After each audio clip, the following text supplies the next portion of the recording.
अपनी बहनों को कहना चाहूँगा जिनके बच्चे छोटे हैं, तुम जो चाहोगे अपने बच्चों को वो बना देंगे। उनके ऊपर यदि आपका ध्यान होगा, उनके खान पीन पर भी ध्यान रखिएगा, क्योंकि बुद्धि का विकास खान पान में होता है। क्या चीज़ खाने के लायक है, आप चाहे बच्चों को ना पिलाएं तो ज़्यादा ठीक है, इससे बुद्धि का विकास रुकता है। जैसे वृक्षों में क्या डालना है क्या नहीं डालना ये विवेक होना चाहिए, तो बच्चों को भी क्या खिलाना है क्या नहीं खिलाना। ये बाजार की चीज़ें, चीन का ज़्यादा आहार आप बच्चों को देते हैं, छोटे छोटे बच्चों को आप डिब्बे का दूध देते हैं घोल करके, इससे एक तो बच्चों की हाइट रुकती है। वर्तमान समय में बच्चों की हाइट बहुत रुक रही है। जो पाउडर का दूध है ये बहुत खतरनाक है, इसमें रोक लगाइए। बच्चों के लिए गौ माता का दूध बहुत बढ़िया है, बहुत ज़्यादा। अभाव में भैंस का ले सकते हैं दूध, तो बकरी का भी बहुत अच्छा है। बकरी के दूध से आंख की ज्योत बढ़ती है। यदि किसी की आंखों में बहुत दर्द है, बहुत ही ज़्यादा आंखों में कष्ट है, तो बकरी के दूध में थोड़ा चूना डाल करके और यहाँ लगा ले, आंखों का कष्ट दूर हो जाता है।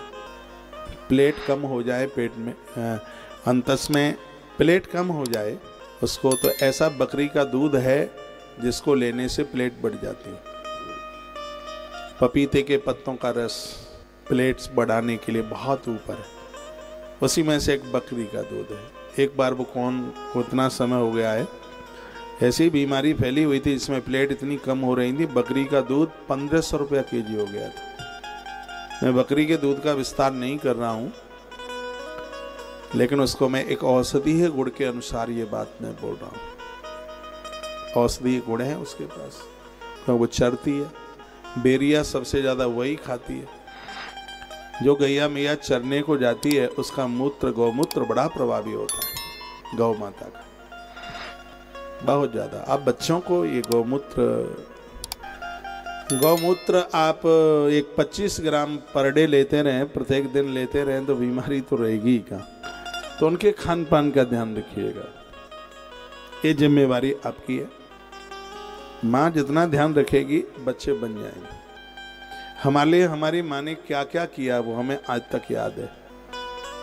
मैं प्रणाम उस माँ को करता हूँ जिसने हमें कभी स्कूल भूखे नहीं जाने दिया। उस समय टिफिन तो चलता नहीं था, रूमाल में पराठे बांध के रखती थी। आम का अचार होता था, मिर्च होती थी, नींबू का अचार होता था। कभी याद कर लेते हैं तो आंख में आंसू आ जाते हैं। जो लाड़, जो दुलार, जो स्नेह माँ का होता है, पापा तो कभी नहीं दे सकते, कभी नहीं। जिसने कभी भूखों नहीं जाने दिया, चिंता करिए उसे।